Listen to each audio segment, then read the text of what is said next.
오늘 하나님의 말씀은 창세기 35장 1절에서 5절 말씀입니다.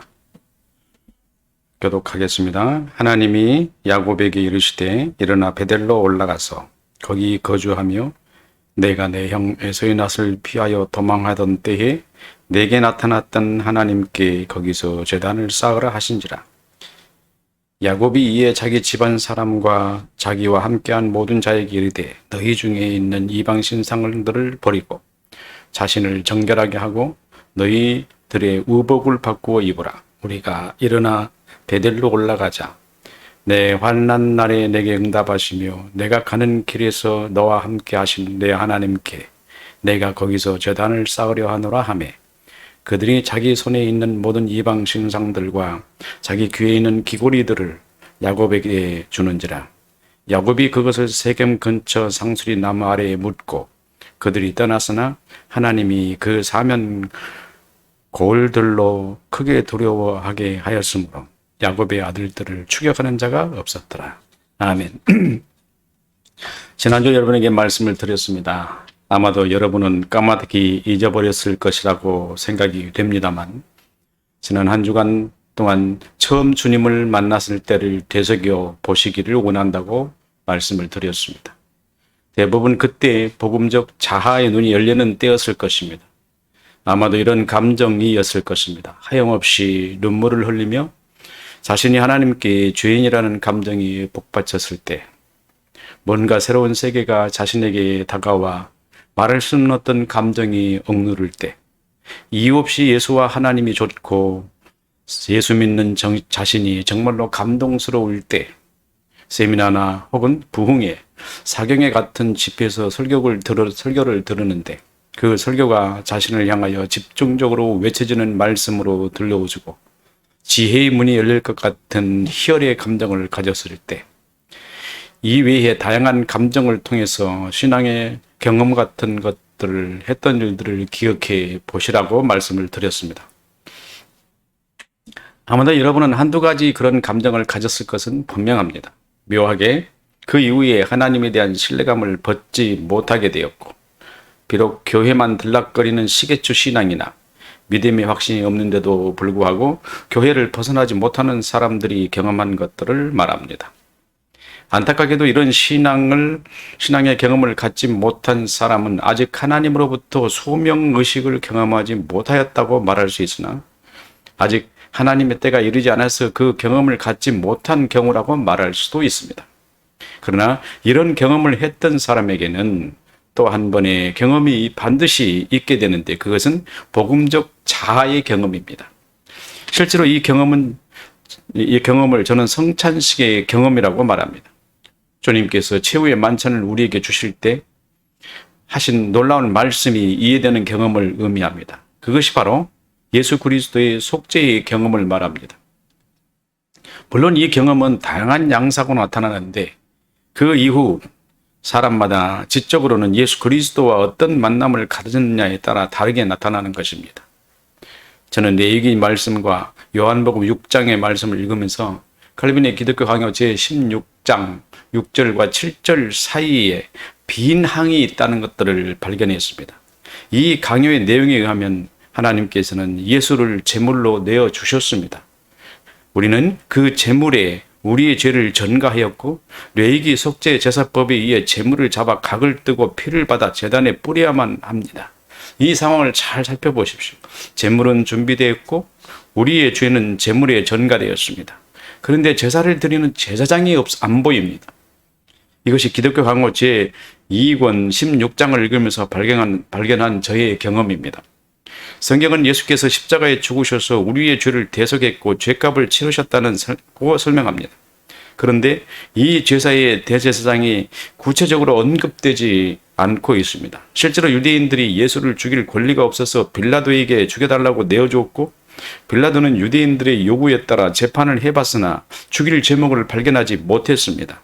빌라도는 예수님을 살려주려고 했지만 그의 의도가 실현되지 못했습니다. 어쩔 수 없이 예수를 죽이게 되는데 이에 대해 자기 책임을 면하려고 자기 손을 씻기까지 합니다. 실제로 유대인과 이방인이 합하여 예수를 죽인 겁니다. 하지만 이런 실제적인 사건들을 들여다보면서 성경의 의미를 발견하지 못하고 한동안 슬픔을 벗어버릴 수 없었습니다. 그래서 성경을 읽고 또 읽었습니다. 그런데 사도행전 2장 36절에 그런즉 이스라엘 온 집은 확실히 알지니 너희가 십자가에 못 박은 이 예수를, 4장 10절에 너희와 모든 이스라엘 백성들은 알라, 너희가 십자가에 못 박은 하나님이 죽은 자 가운데서 살리신 나사렛 예수 그리스도의 이름으로 이 사람이 건강하게 되어 너희 앞에 섰느니라 할 때, 너희가 모든 이스라엘 백성들은 알라, 너희가 십자가에 못 박고라고요. 이에 다른 여러 구절들에서 동일하게 외치는 증거들을 들으면서 이 성경이 오늘 우리에게 외치는 말씀이라면 우리가 예수를 십자가에 못 박은 장본이라는 사실을 이해하게 되었습니다. 또한 최후 만찬과 요한복음 6장 53절 57절에서도 예수께서 친히 말씀하시기를, 예수께서 이르시되 진실로 진실로 너희에게 이르노니 인자의 살을 먹지 아니하고 인자의 피를 마시지 아니하면 너희 속에 생명이 없느니라. 내 살을 먹고 내 피를 마시는 자는 영생을 가졌고 마지막 날에 내가 그를 다시 살리리니, 예수를 누가 잡습니까? 우리가 예수를 먹는 사람에게 말씀하시는 거예요. 예수님은 당신은 지금 자신을 우리 개개인에게 내어주고 있었던 거예요. 그래서 제가 여기에서 하나님의 말씀을 깨닫기를, 2000년 사건은 바로 지금 내 앞에서 일어나는 실제적인 사건이라는 것을 발견하게 된 겁니다. 예수를 실제 죽이는 집행자가 나 자신이 되어야 한다는 결론에 이르게 될 때 저는 놀라게 되었고, 드디어 내 죄를 나로 하여금 죽이기 위해 하나님께서 예수를 나에게 직접 보냈다는 생각을 갖고 비로소 하나님과의 나와 관계를 확실하게 이해된 것입니다. 내가 예수를 직접 죽였다는 것을 예수 만나는 때 그때 깨닫게 된 겁니다. 제가 여러분에게 느끼는 예수 만나는 경험은 독특했다고 해도 과언이 아닙니다. 이후로 저는 교회에서 듣는 모든 복음에 대한 진실 여부가 명확하게 들려지기 시작했습니다. 어느 것이 옳고 어느 것이 아직 부족하며 어느 것이 비성경적인가를 구분해 볼 줄 아는 그런 판단력이 저에게 생겼기 때문에 저는 한동안 괴로웠습니다. 교회에서 말씀을 듣는 청년 기간에는 저것은 하나님 말씀이 아니다라는 그런 무서운 생각들이 제 마음속에 들려오고 요동치고 있었습니다. 아직도 저는 교회 개혁이 뭔지도 몰랐고 교회가 개혁이 있었다는 사실조차도 모르는 그런 어리석은 사람이었을 텐데, 신앙생활을 하면서 교회는 개혁이 필요하다는 사실을 느끼게 된 겁니다. 저는 무서운 경험을 했습니다. 그리고 나라는 사람은 누구였으며 왜 나는 나의 본성을 예수님께 전가하여 죽이지 않으면 안 되는가라는 확실한 의미를 성경을 통해서 알게 되었고, 내 안에 죽어야 하는 나의 본성이 얼마나 거짓되고 하나님 말씀과 전혀 관계없는 죄의 덩어리인지를 알게 되었던 것입니다. 제가 이런 경험을 하는 것 같은 때는 대부분 사람들이 자기 죄를 발견하고 통곡하는 날이었을 것입니다.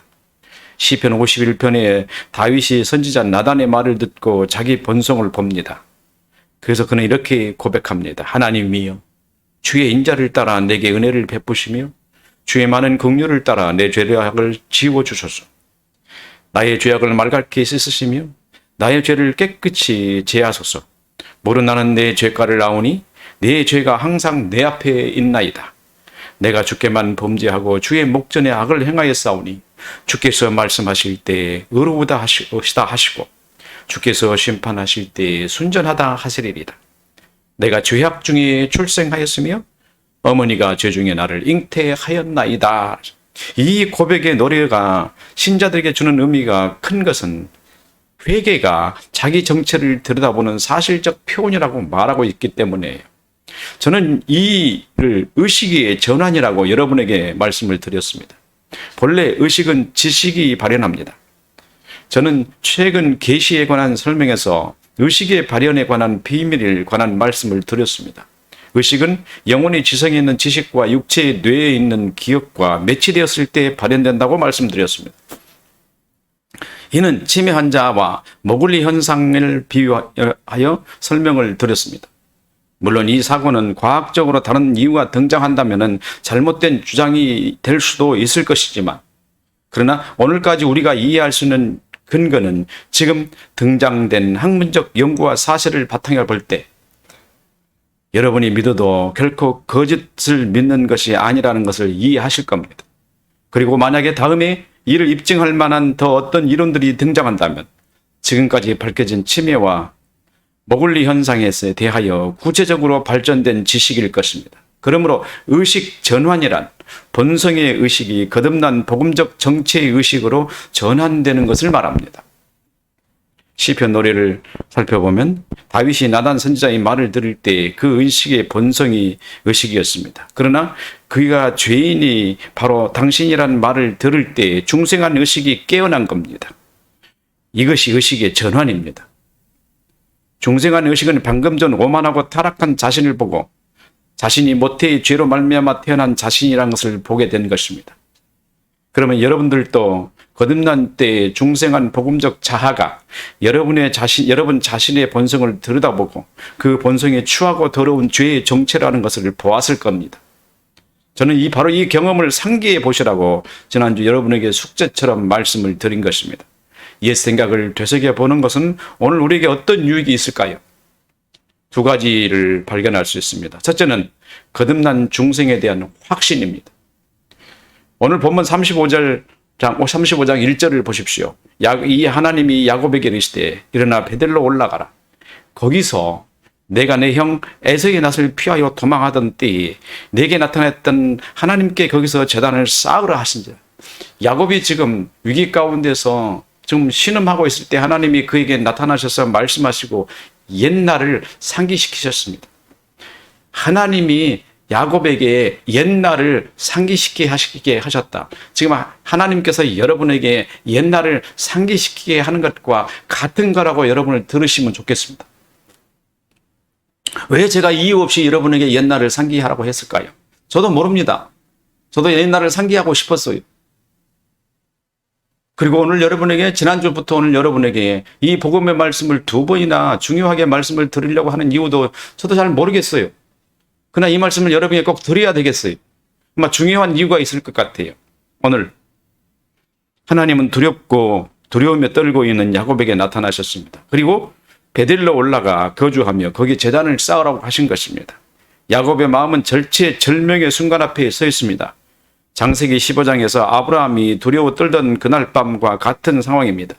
시몬과 레이가 행한 일, 그리고 아들들이 세겜의 족속에게 행한 일이 실로 걷잡을 수 없는 위기에 몰아넣는 아주 위험한 행동인 겁니다.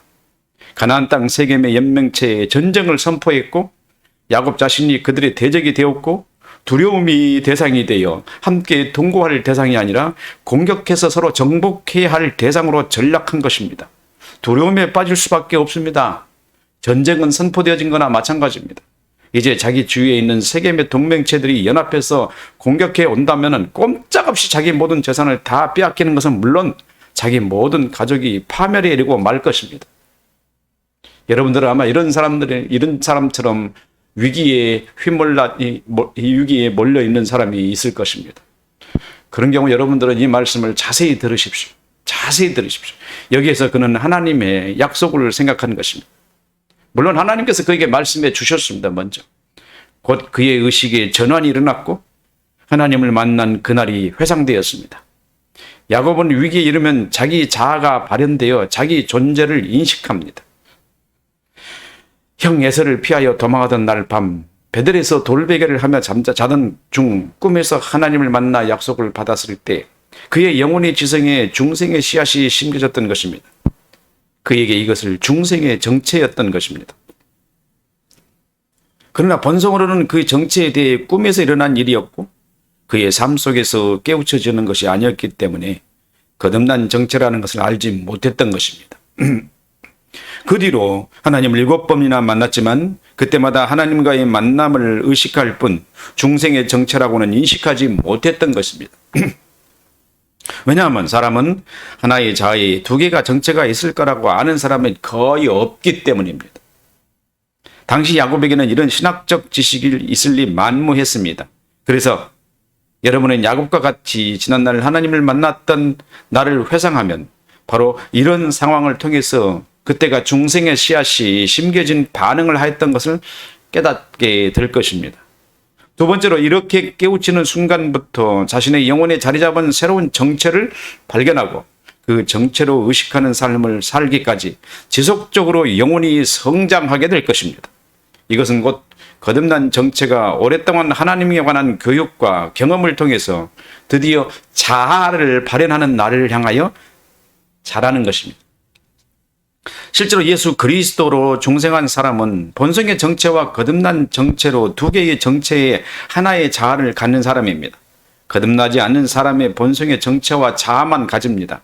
그 자아의 어떤 정체가 주도하느냐에 따라 그 사람의 정체를 드러내는 것입니다. 본성의 정체가 자아를 주도하면 본성의 사람이 드러나고, 예수 그리스도로 거듭나 중생한 사람의 정체가 자아를 주도하면 예수의 인격을 가진 사람이 드러납니다. 여러분도 잘 살펴보십시오. 성경을 읽고 말씀을 나누며 그리스도인의 삶의 의식을 가지고 신앙인의 마음을 가지면 여러분이 그리스도인의 정체의 자아를 발현됩니다. 이런 상태는 그리스도의 공동체 의식을 가지고 불우한 이웃을 도와줘야 한다는 사명감 같은 거룩한 생각과 교회로 모였고 참여했으나 거룩한 마음으로 행동해야 한다는 의식을 가집니다. 곧 교회에 속한 의식이 여러분을 지배합니다. 그런데 교회 문을 나갔더니 곧바로 교회 의식은 사라지고 타락한 본성의 의식이 여러분을 지배합니다. 교회 안에서는 순교라도 할 것 같았으나 교회 밖에서는 그리스도를 부인하는 행동을 서슴지 않습니다. 여러분에게 해가 된다면 예수가 어디 있습니까? 여러분에게 침이라도 뱉을 겁니다. 사람들은 이렇게 말합니다. 어떻게 거룩하게 세상을 살 수 있어? 하면서 세속적인 정체가 자아를 점령해 버립니다. 교회에서 가졌던 마음이 그대로 세상에서 살아간다면 이 사람은 확실히 그리스도인이라는 것을 인정받을 것입니다. 주님께서도 친히 말씀하시기를 누구든지 사람 앞에서 나를 부인하면 나도 하늘에 계신 내 아버지 앞에서 그를 부인하리라. 교회에서 그리스도의 사람이었으나 세상에서는 그리스도와 무관하게 살고 부인하기까지 한다면 그 사람은 자기 정체를 분명하게 드러내는 것이고 자신이 어떤 사람인 것을 확실히 고백하는 것입니다. 이런 사람은 실제로 교회에 나오지만 자기 정체는 본성의 정체 하나뿐입니다. 거듭난 정체가 자기 안에 없다는 것을 자기를 고백하는 것입니다. 그러므로 지난날 여러분이 주님을 만나고 은혜를 받았던 그날을 상기해 보라고 숙제를 드렸던 것입니다. 만약 그날을 기억하고 오늘 이 자리에 계신다면 그때 여러분의 자아는 잠깐 동안 그리스도인으로 발현되었다는 것을 깨닫게 될 것입니다. 마치 야곱이 꿈에 하나님을 만나 하나님께 고백하는 그런 순간적 만남이 있었던 것처럼 여러분에게 그리스도의 정체가 심겨진 것입니다.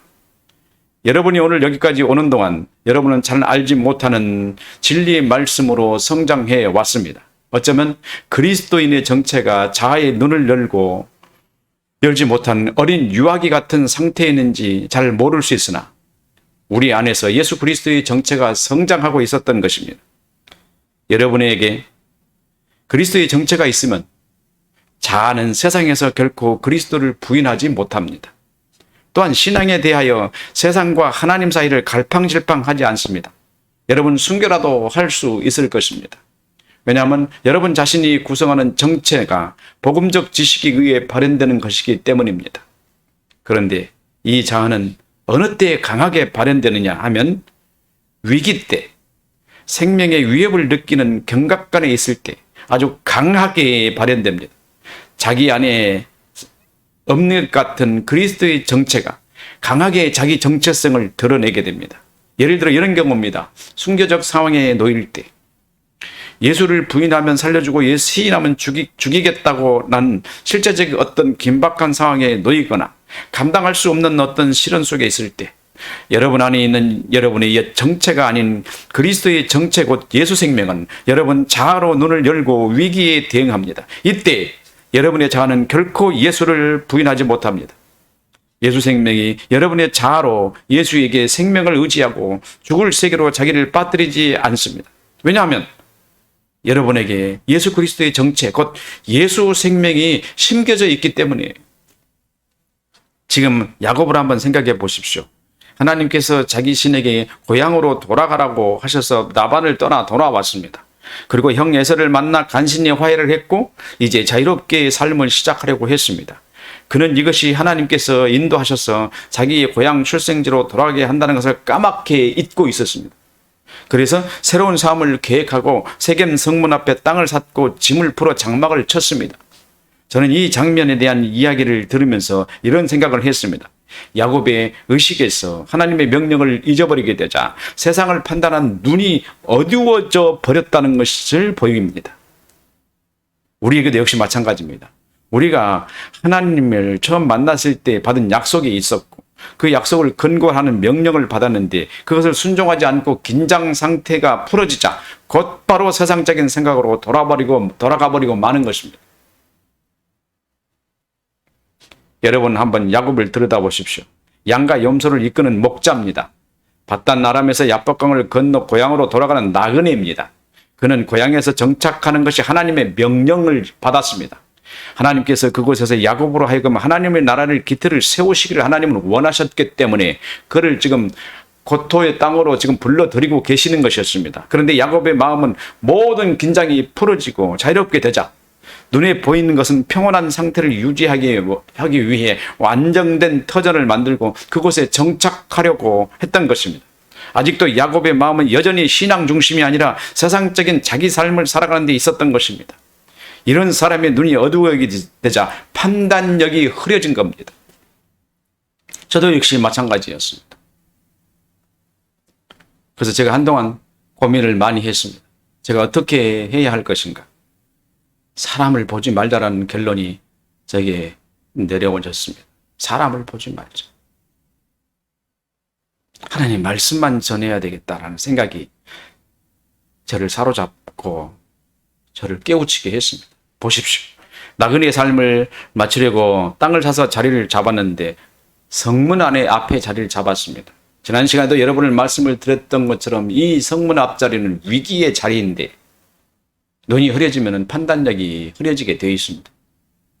처음에는 이 땅이 그에게 매력적인 땅으로 보였을 것입니다. 오늘날로 말하면 이 땅은 아마 집값이 오를 것 같다라고 생각했을지도 모릅니다. 큰 도로에 있고 차가 아주 많이 다니는 곳. 의외로 그런 곳은 불행한 땅이 될 수도 있습니다.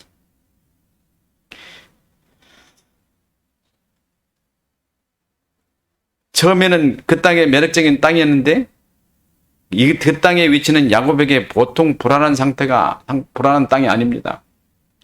사람의 삶은 언제라도 사건이 일어나게 되며 위기에 다다랐을 때가 있습니다.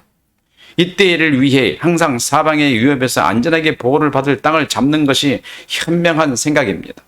그런데 야곱에게는 조금도 안전해 보이지 않고 마치 고양이 앞에 생쥐와 같은 형국입니다. 아니 사자가 먹이를 훔치려고 웅크리고 있는 그 코앞에 있는 것과 같은 상황입니다. 인생의 경험이 많고 삶의 지혜가 있는 사람은 이런 상황을 목격하면 충고라도 해서 그 사람의 위기를 모면하게 해주고 싶은 마음이 있지요. 어느 누가 자식의 미래가 어두운 것을 빤히 보고 있는데 그것을 말하지 않겠습니까?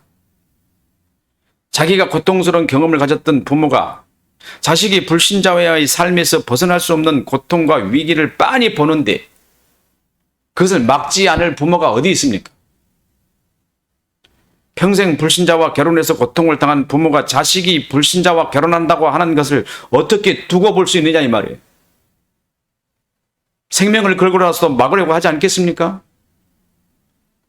이게 부모입니다. 위기가 눈앞에 닥쳤는데 어떻게 그거를 보고 있겠느냐 이 말이에요.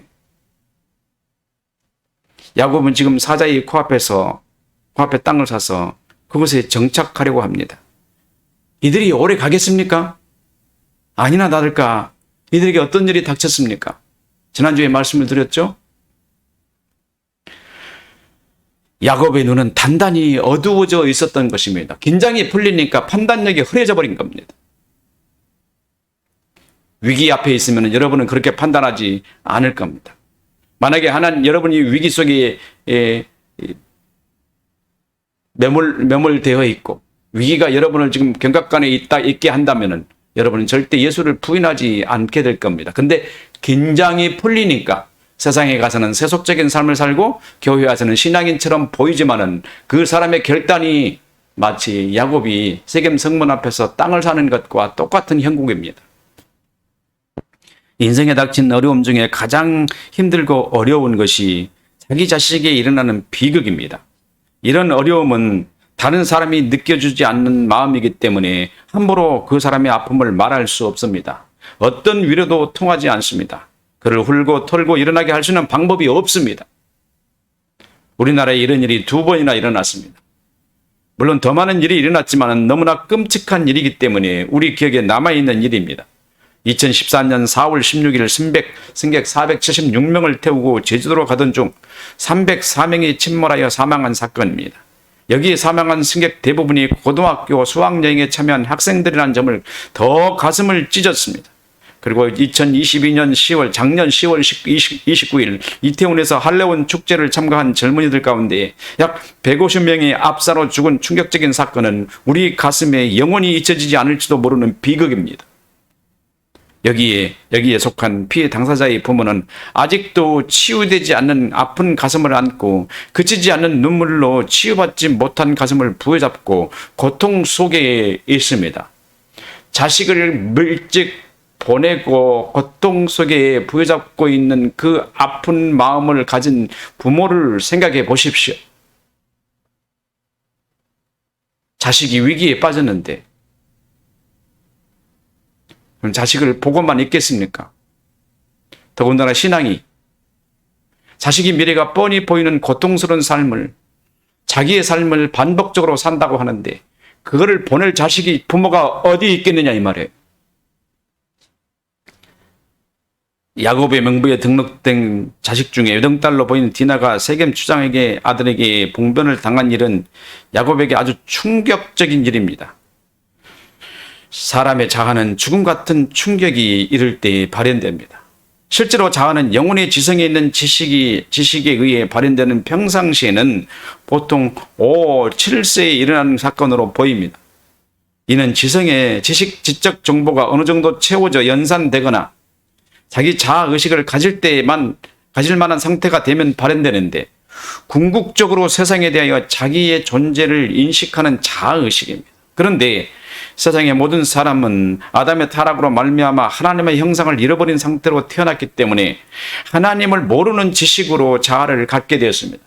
그런데 예수 그리스도께서 이 땅에 오셔서 사람의 죄를 대신하여 십자가의 죽으심으로 사람에게 죄 용서가 이루어졌고 성령께서는 이 복음을 구원받는 사람에게 적용시켜 복음의 정체를 갖게 합니다. 복음의 정욕을 받은 사람은 복음에 대한 갈급한 마음을 갖고 복음으로 인하여 복음적 지식을 계속해서 공급받은 후 그 복음으로 인하여 자아를 발현하게 됩니다. 아직 상태가 야곱이 위기를 느끼고 자신을 돌아보는 보고는 베델을 야곱은 기억하게 된 것입니다. 야곱은 자신이 하나님의 말씀을 불순종하며 살아온 것을 생각했습니다. 하나님께서 고향으로 돌아가라고 했는데 세겜에 머무르려고 짐을 풀고 자리를 잡았습니다. 우리도 똑같습니다. 하나님께서 말씀하신 것을 전혀 생각하지 않고 고집대로 세상을 살아왔습니다. 집안은 서서히 무너지고 있는데 그것을 알아차리지 못합니다. 자식들은 말을 듣지 않습니다. 제 맘대로입니다. 야곱은 자식들에게 자기가 당한 고통을 자식에게 말했지만 자식들은 사리분별을 못하기 때문에 즉흥적인 판단으로 사태를 키워버린 겁니다. 인생이 무너지는 순간입니다. 하나님께서 말씀하신 그 길을 가지 않고 자기 마음대로 가는 것이 곧 인생에 무너지는 인생을 나아가는 길입니다. 집안을 무너뜨리는 죄는 고슴도치가 토끼 둥지를 빼앗듯이 밀려옵니다. 추운 겨울 얼어붙을 것 같던 추위에 고슴도치는 여름 내내 집을 마련하지 않고 세상을 뛰어다녔습니다. 나뭇잎이 떨어지고 땅에 쌓이니 그 속에 들어가 쉬니 따뜻하고 좋았습니다. 그런데 눈이 내리고 땅이 얼자 낙엽의 집은 고슴도치가 도저히 살 수 없는 집이 되었습니다. 낮에는 눈 녹은 물이 떨어지고 한기가 올라와 털이 없는 고슴도치는 추워서 살 수가 없었습니다. 가만히 옆을 보니 토끼가 땅속에 들어왔다 나갔다 하는 것이 보였습니다. 땅속은 얼마나 따뜻할까? 고슴도치는 토끼집을 찾아갑니다. 처음에는 발 하나 들어놓고 토끼에게 말합니다. 나 추워서 견딜 수 없다. 나 여기서 자기 해달라고 부탁합니다. 토끼는 불쌍한 고슴도치를 옆에서 자도록 허락합니다. 옆에 달라붙은 고슴도치의 가시가 토끼를 살살 찔리니 토끼는 아파서 견딜 수가 없습니다. 그래서 조금씩 고슴도치를 피할 수밖에 없었습니다. 그러면 그럴수록 고슴도치는 따뜻한 털이 있는 토끼 발밑을 파고들었습니다. 더 밀 데 없는 토끼는 결국 자기 집을 버리고 뛰쳐나가고 토끼는 고슴도치에게 자기 집을 내어주고는 자기는 추운 밖에서 떨며 자야 하는 상태가 된 겁니다.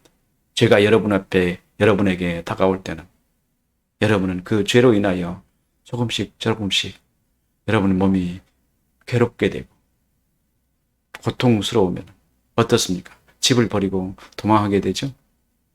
토끼가 집을 버리니까 어떻게 됐어요? 밖에 나가서 집 없이 있으니 추워서 견딜 수 없는 고통, 시련을 당하게 된 겁니다. 누가 이 토끼를 구해줄까요? 이 우화가 우리에게 주는 교훈이 큽니다. 죄는 한 발 한 발 여러분의 인생을 파고듭니다. 이렇게 하면 돼. 방법이 있습니다, 항상. 그러나 성공하지 못하는 방법입니다. 예수 믿게 하면 되지. 절대 하나님이 택하지 않은 사람은 믿을 수 없습니다. 하나님이 택하지 않은 사람을 가족에 드리지 마십시오. 절대 드리지 마십시오. 택함받는 사람을 드리십시오. 야곱과 에서를 기억하지 못합니까? 에서는 가나안 여인을 좋아했고 야곱은 어머니의 인도를 받아서 밧단 아람으로 가서 아내를 맞이합니다.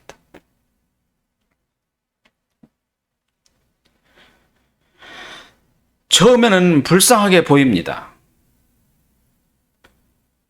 그래서 이해하는 마음으로 덮어주고 용서하려고 합니다. 죄는 더 크고 더 큰 강도로 여러분의 집을 점령해 옵니다. 우리의 옛 본성과 내통합니다. 너도 그랬잖아. 나중에 바뀌면 돼. 실제로 죄는 우리를 괴롭히고 죽이려는 생각으로 파고 들어오지 않습니다. 죄는 자기가 살아야 하기 때문에 우리의 품속으로 파고든 것입니다. 고슴도치가 토끼를 죽이려고 파고든 게 아니란 말이에요. 토끼 속에서 자기도 따뜻하게 살려고 파고든 거예요. 둥지는 하나뿐이고 두 개의 정체가 그 한 둥지 안에서 살려고 하는데 하나는 찌르는 정체고 하나는 부드러운 정체예요. 누가 이기겠어요? 실제로 죄는 우리를 괴롭히고 죽이려고 하는 생각으로 파고들지 않습니다. 죄는 자기가 살아야 하기 때문에 우리 품속에 파고들어온 것이란 말이에요. 잘 생각하셔야 돼요. 죄가 자기가 살아야 되기 때문에 사실 죄는 우리의 지성에서 우리의 자아를 점령하여 자기 정체를 드러내고 나아가서는 하나님처럼 영원히 살려고 하되 우리를 무너뜨려 버리잖아요. 우리를 집을 완전히 빼앗아 버리잖아요. 여러분은 파멸을 피할 수가 없습니다. 절대 피할 수가 없어요. 죄는 우리를 괴롭힐 생각이 전혀 없습니다. 그러나 죄는 본래 우리에게 괴롭고 힘들고 고통스러운 본성입니다. 죄는 찌르고 아프게 하고 더 나아가서는 완전히 둥지를 벗어나게 합니다. 둥지를 벗어난 인생의 아픔을 나중에 깨달았을 때는 이미 늦은 겁니다. 성문을 막으려니까 얼마나 힘듭니까? 나 혼자 막기 힘들지요. 도움을 받을 수 있는 사람을 요청했는데 그 사람도 시원한 답을 해주지 않았기 때문에 얼마나 가슴이 아팠습니까? 야곱은 결단합니다. 여러분도 성경을 읽으면서 그 깊은 내면을 들여다보십시오. 야곱이 어떤 상황에서 어떤 결단을 하든지 보십시오. 실제 야곱의 본성은 도무지 결단할 수 없는 결단을 합니다. 보십시오. 야곱은 형 혀제를 피하여 도망오던 그날 밤 베델의 꿈을 생각났습니다. 이것은 거듭난 자아가 세상에 눈을 열고 자기 자신을 본 것입니다. 이때 본성의 정체는 의식을 발현하지 않습니다. 예수 생명의 정체가 자아의 의식이 된 겁니다. 선지자 나단의 말을 들은 다윗이 하나님의 음성을 듣고 무릎을 꿇고 회개하게 한 것 같이 야곱에게 하나님을 만난 그 베델이 생각된 겁니다. 베델로 올라가자. 거듭난 사람의 정체의 행동은 바로 이것입니다. 하나님께서 만나주셨던 그곳으로 돌아가는 겁니다. 죄의 정체는 도저히 감당할 수 없는 일을 합니다. 그리스도의 삶을 이기고 드러내는 삶을 사는 것입니다. 그리고 결코 그리스도를 부인할 수 없는 확실한 신자의 삶이 드디어 야곱에게 나타나 있습니다. 여러분은 야곱의 인생을 통해서 배우는 교훈이 무엇입니까? 인생의 실패와 성공이 눈에 보입니다. 각자 자기 정체의 의식을 따라 보입니다. 그리스도인이면 야곱의 거듭난 자아와의 깨어남이 보일 것이고, 아직 거듭나지 않는 분이라면 야곱이 문제를 이기고 극복하는 데 하나님께서 도와주시는 것이 보일 겁니다. 여러분 눈에 성경이 어떻게 보이느냐에 따라 여러분의 신앙 양태가 확인됩니다. 그리스도인이면 거듭난 자아의 눈을 여는 그 놀라움이 보일 것이고, 거듭나지 않는 사람이면 하나님께서 야곱에게 행하시는 이적과 기적이 보일 겁니다. 세상 사람의 눈에는 성경의 교훈을 들어도 세상적으로 보이고, 그리스도인의 생명의 눈으로 보이는 것입니다. 이것이 세상 사람과 그리스도인의 차이입니다. 여러분은 항상 기적을 원하지만 예수님께서는 여러분에게 기적보다 더 중요한 여러분의 생명의 구원을 원하십니다. 야곱의 모든 가족들에게 우상을 버리라고 합니다. 결단을 촉구합니다. 세상을 버려라. 우리가 하나님께 갈 것이다. 지금 우리의 신앙 속에 있는 세속적이고 철학적인 모든 사고를 버리고 베델로 올라가야 합니다. 세속 문화를 가지고 갈 수 없습니다. 술도 버리고 담배도 버리고 세상의 본성도 버리고 세상도 우상도 버려야 합니다. 그것들을 가지고는 결코 하나님의 도성에 발을 들여놓을 수가 없는 것입니다. 하나님께서는 야곱이 세속적인 것들을 버리지 않는 한 야곱을 철저히 가난하게 만들 것입니다. 재산을 허비하게 할 것입니다. 재산을 쓰는 것마다 헛되게 합니다. 보십시오. 세겜의 성문 땅을 돈 주고 샀는데 이제는 헐값에 팔아야 합니다. 사건이 터진 뒤니까 소문도 안 좋잖아요. 뒤숭숭한 소문에 전쟁이 곧 일어날 것 같으니까 언제 어떻게 될지 모르니까 그냥 금매로 내놔서 팔아야 되잖아요. 싸게 파는 거예요. 헐값에. 비싼 돈 주고 샀던 것이 나중에는 반값에 파는 그런 형국이 되지 않습니까? 모든 것을 처분해야 하기 때문에 금매로 내놓을 것이고 다른 이가 와서 그 땅을 살 것입니다. 야곱이 이에 자기 집안 사람과 함께한 모든 자들에게 이르되 너희 중에 있는 이방 신상을 버리고 자신을 정결하게 하고 너희 의복을 바꾸어 입어라. 옷을 바꿔 입는 거예요. 정체성을 바꾸는 겁니다.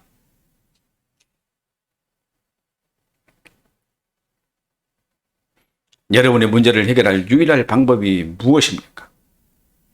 베델로 올라가는 것입니다. 그런데 베델로 올라가되 세상의 모든 것을 다 버리고 가는 겁니다. 엄청난 손해를 볼 겁니다. 그러나 손해보고 떠나십시오. 여러분의 마음속에 있는 세속적인 신학과 마음을 다 버리십시오. 그리고 하나님의 집인 베델에 가셔야 여러분의 삶이 바르게 돌아갑니다. 자식의 불행을 들여다보고 못 본 채 하는 그런 비신앙적인 삶이 불신앙이고 인생을 파멸로 이끌어 간다는 사실을 명심하십시오. 직장도, 직업도, 부와 명예도 자기가 얻는 것이 아니라 모든 게 하나님으로부터 온 겁니다. 하나님을 보지 않고 세상을 보게 되면 반드시 파멸을 면치 못할 것입니다. 위기는 몰려오고 있습니다. 재앙의 먹구름이 이미 일어났습니다. 머지않아 닥쳐올 위기를 피할 길을 주시는 하나님께 피하십시오. 하나님은 여러분을 반드시 안전하게 하실 것입니다. 세상의 모든 우상과 거짓된 마음을 끊으십시오. 강하게 결단하고 하나님만을 바라보십시오. 여러분에게 베델이 있지 않습니까? 베델로 올라가자. 야곱도 결정했는데 여러분이 못할 리 없습니다. 기도하십시다.